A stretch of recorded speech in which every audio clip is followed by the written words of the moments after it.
상황이 점점 심각하게 퍼지니까 런던 인근 지역 공공기관들 대부분이 문을 닫게 됩니다.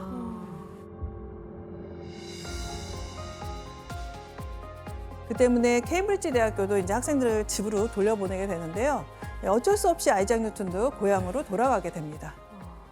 그런데 고향에 있는 동안 이렇게 마치 출구를 알 수 없는 미로처럼 계속 뉴턴을 답답하게 했던 그런 문제가 있었는데요.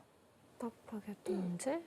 바로 아이작 뉴턴이 태어나기 100년 전부터 이어져 온 그 천체의 움직임에 대한 논쟁과 관련해서 그 답답함을 느끼게 되는데요.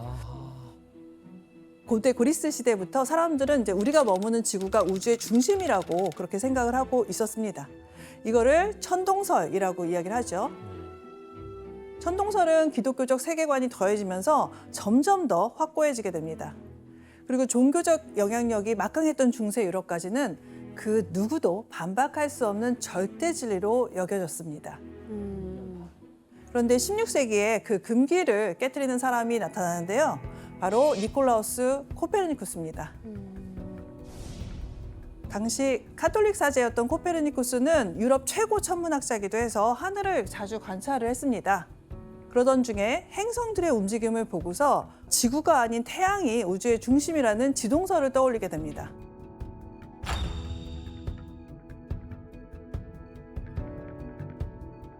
자, 이 그림이 바로 코페르니쿠스가 새롭게 그린 우주의 지도입니다. 그래서 코페르니쿠스 지도에서는 태양이 보시다시피 가장 중심에 있고 그리고 그 지구가 수성과 금성에 이어서 세 번째로 태양 주변을 돌고 있습니다. 야, 저 어떻게 그렸대? 이걸 본 것도 아닐 거 아니야. 네. 교수님, 그러면 지동설은 그 기독교적인 세계관을 정면으로 반대하는 내용이네요? 네. 그래서 철저한 이단으로 치부되고 많은 핍박과 박해를 받게 됩니다. 여러분이 벌거벗은 세계사에서 배웠었던 그 갈릴레이에서도 지동설을 옹호했다가 종교 재판을 받게 됐는데요. 네. 그 때문에 당시 학자들이 천체 움직임에 대해서 의견을 내는 것은 굉장히 좀 조심스럽고 위험한 일이었습니다. 목숨 걸고 하는 거죠. 네.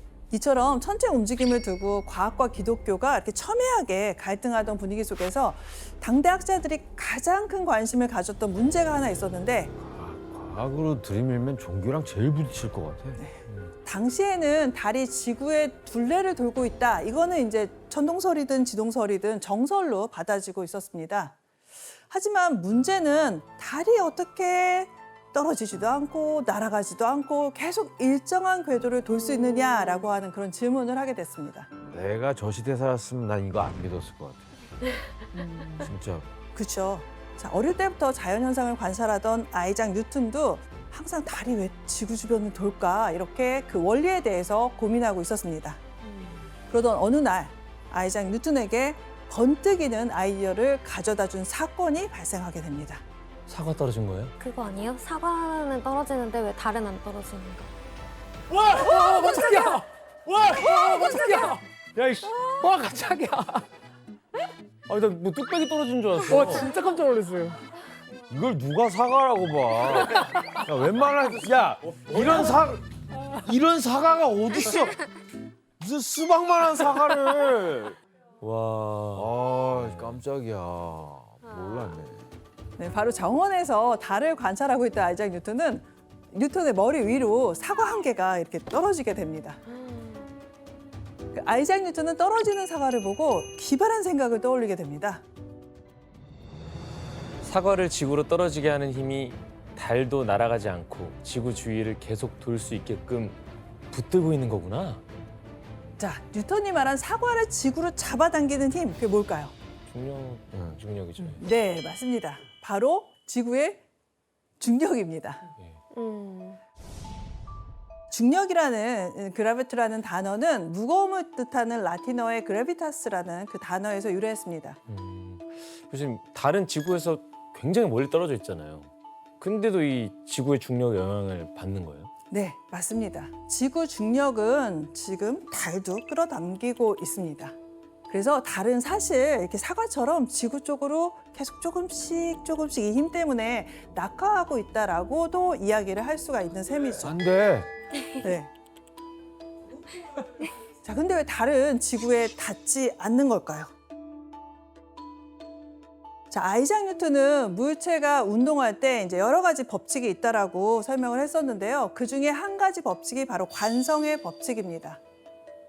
관성이라는 거는 외부에서 물체에 힘이 작용하지 않으면 물체가 원래의 속도 그리고 운동 방향을 계속 그대로 유지하려는 성질을 의미를 합니다. 아, 카트라이더의 트레이드 마크죠. 관성입니다. 네. 네, 맞습니다. 그러니까 달에도 아무런 힘이 작용하지 않으면 이 관성의 법칙에 따라서 달은 쭉 직선으로 휙 하고서는 날아가야 됩니다. 그런데 관성 운동 때문에 휙 하고 날아가야 되는 달을 지구에서 이렇게 당기는 힘, 중력과 달이 관성 운동을 하려고 하는 그 경향이 서로 균형을 이루면서 달은 완전 날아서 떠나지도 못하고 그렇다고 지구로 확 떨어지지도 못하고 그러면서 지구 주위를 이렇게 원에 가까운 형태로 돌게 되는 거죠. 엄청난. 엄청 네, 먼데 대단하다 이런 생각을 했다는 게. 야, 근데 교수님 이 뉴턴은 사과 하나 떨어지는 거 보고도 뭐 달이 지구를 도는 원리를 깨달은 거예요? 네, 맞습니다. 근데 여기서 멈추지 않고요. 아이작 뉴턴은 한 번 더 물리학의 터닝 포인트가 되는 생각을 발전시키게 됩니다. 바로 지구도 태양 주위를 원으로 계속 돌고 있다라는 그 생각까지 가게 된 거죠. 그러면 뉴턴은 지구가 태양의 주위를 도는 것도 태양에도 지구를 잡아당기는 힘이 있어가지고서 그런 것이 아닐까라고 생각을 이렇게 확장을 하게 됩니다. 아네. 그래서 아이작 뉴턴은 이런 생각을 확장시켜서 자, 지구랑 태양 사이에서만 잡아당기는 힘이 있는 게 아니라 달을 비롯한 모든 천체에는 끌어당기는 힘, 인력이 있다고 주장을 하게 됩니다. 야.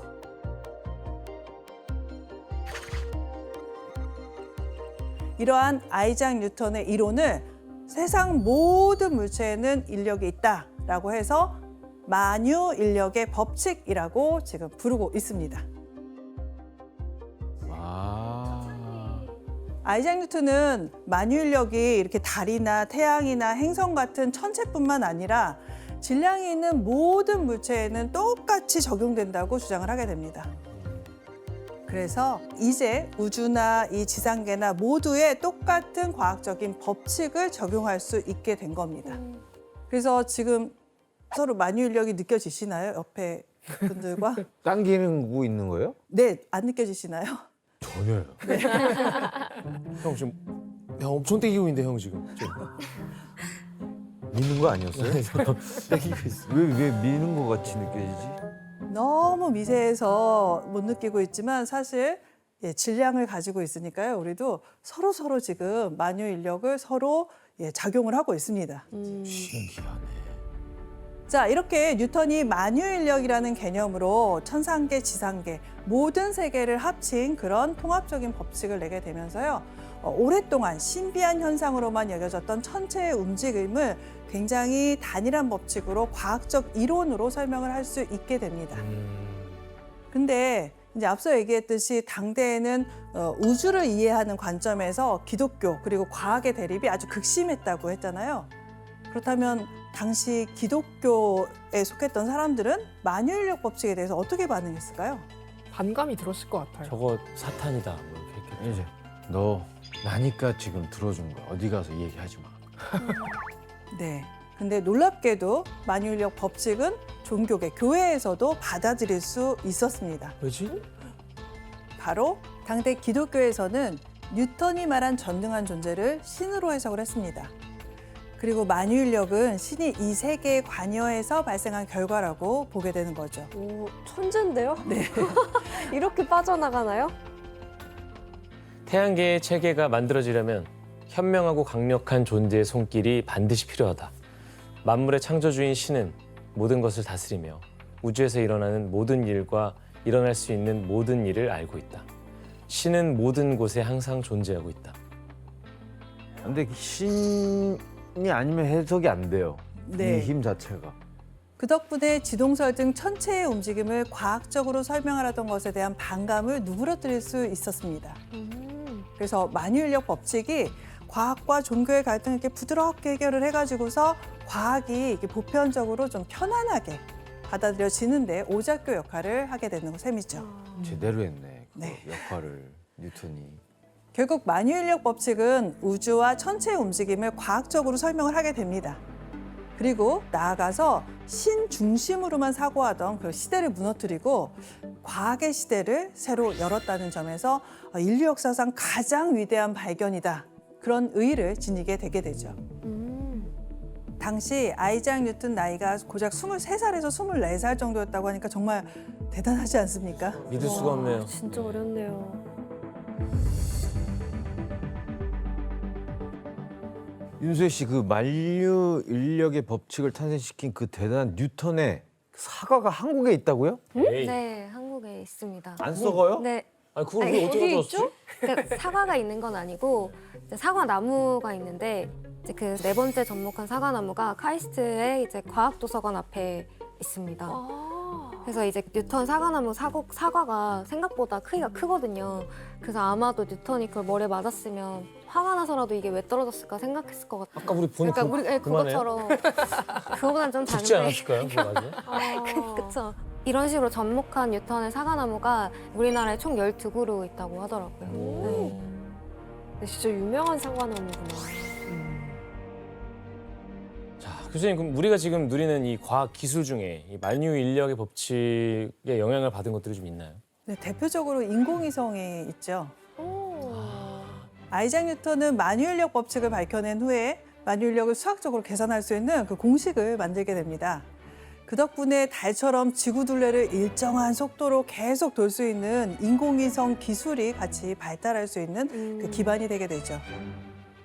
이 사진은 2029년까지 지구 주변에 뜰 그 인공위성들을 표현을 한 겁니다. 예, 약 5만 7천여 개가 만들어질 것으로 예상이 되는데요. 너무 많다. 와 진짜 많다. 소희 씨, 효정 씨, 그 인공위성의 발전이 우리에게는 어떤 영향을 끼쳤어요? 우리 주변에 되게 다양한 기술들의 인공위성이 활용되고 있는데요. 이제 날씨를 관측할 때는 기상위성이 사용되고 일론 머스크가 만든 스타링크라는 시스템이 있잖아요. 그거 같은 경우에도 인공위성 6,000개를 연결해서 이제 초고속 인터넷망을 구축한 거예요. 네. 그리고 또 이제 인공위성 덕분에 그 우주 탐사 영역을 또 확장시킨 측면이 있고요. 이런 인공위성을 올릴 수 있는 그 모든 그 예를 들면 발사 기술이라든지 아니면 그 인공위성을 궤도에 안착시켜서 궤도에 돌 수 있게 만드는 기술이라든지 이런 모든 과학 기술들이 결국에는 이 뉴턴력학 기반으로 이제 만들어져야 되는 거거든요. 비단 이제 순수 과학적인 의의뿐만이 아니라 우리가 일상에서 활용할 수 있는 정말 많은 기술들이 전부 다 뉴턴역학에서 왔다고 볼 수 있습니다. 그렇구나. 네, 이렇게 인류의 과학 수준을 한 단계 끌어올리는 위대한 발견을 해낸 아이작 뉴턴은 역사병이 좀 잠잠해진 1667년에 케임브리지로 돌아갈 수 있게 되죠. 이후에 석사학위를 취득하고 또 트리니티 칼리지 정식 연구원으로 발탁되고 이러면서 매우 바쁜 나날을 보내게 됩니다. 자, 여기서 문제 내겠습니다.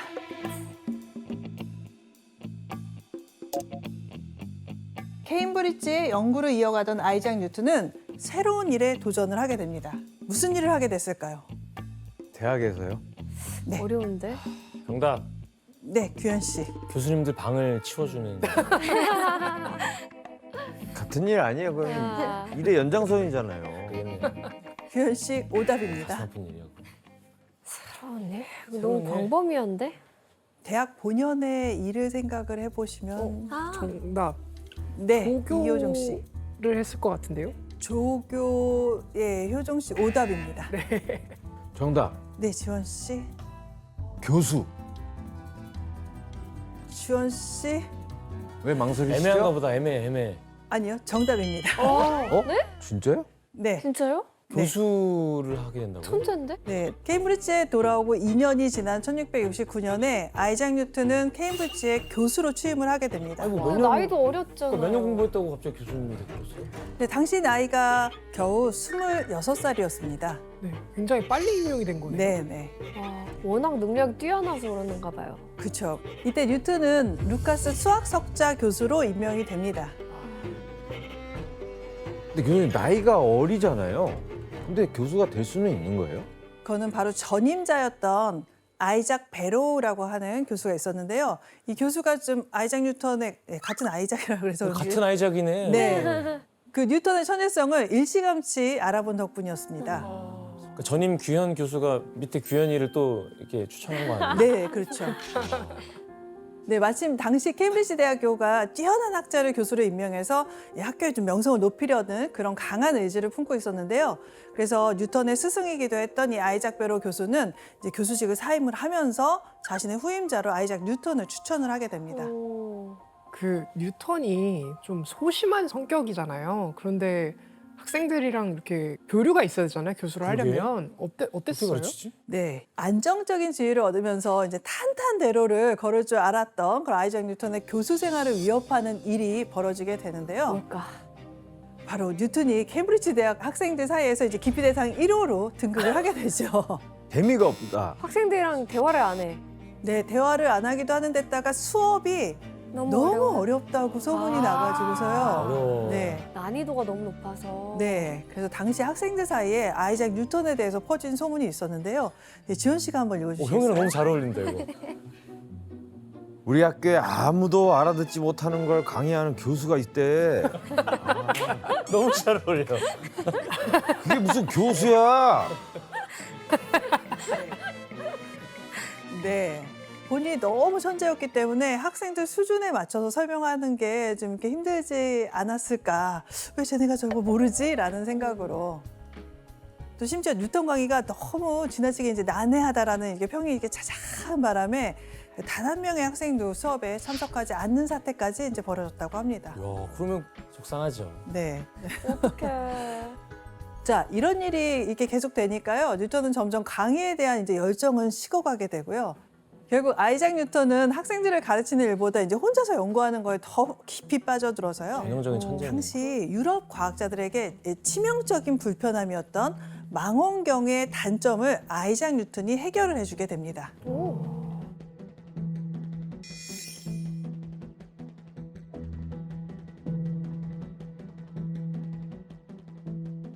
뭐가 망원경이에요? 자, 이 위와 아래 사진을 한번 비교해 아, 보시면 초점이 안 맞네. 네, 예, 밑에 게 초점이 안 맞는 데다가 요 경계선을 보시면 막 파란 빛깔, 뭐 노란 빛깔, 빨간 빛깔 요 경계선에서 색도 약간 이렇게 막 보이잖아요. 이 사진처럼 당시에는 그 렌즈를 사용해서 만든 망원경을 사용을 했었는데요. 그 망원경으로 관측을 하면은 이렇게 이 경계선 면에서 색상이 번지거나 또는 상이 이렇게 뚜렷하게 보이지 않고 다른 색으로 왜곡되는 그런 치명적인 단점이 있었습니다. 특히 영국의 왕립학회에서도 이 망원경 문제점을 개선하기 위해서 엄청난 노력을 기울이고 있는 그런 상황이었죠. 그러니까 빛의 본성이 백색광이 아니라 몇 가지 색깔들, 우리가 흔히 얘기하는 빨주, 노초, 파남보 이 색깔들이 혼합되어서 백색으로 나타난다는 것, 그런 확신을 얻게 됩니다. 그리고 그 결과를 바탕으로 해서 이전의 문제점을 개선한 새로운 망원경을 만들게 되죠. 아이작 뉴턴이 만든 망원경의 가장 큰 차이점이 뭐였을까? 휴대가 간편한. 네, 맞습니다. 바로 기존 망원경보다 훨씬 크기가 이렇게 작아진 망원경을 만들 수가 있었습니다. 사진을 한번 보시죠. 자, 여기 왼쪽이 기존 망원경인데요. 그리고 오른쪽이 뉴턴이 만든 망원경에 해당합니다. 길이가 훨씬 짧아졌네요. 네, 맞습니다. 기존 망원경 중에서 약 한 1.8m 정도의 길이까지 할 정도로 그렇게 길게 망원경을 만들어야 됐습니다. 그런데 아이작 뉴턴이 만든 망원경은 렌즈 대신에 거울을 사용했기 때문에 겨우 15cm여도 기존 망원경보다 무려 40배 이상 확대해서 볼 수 있었다고 하죠.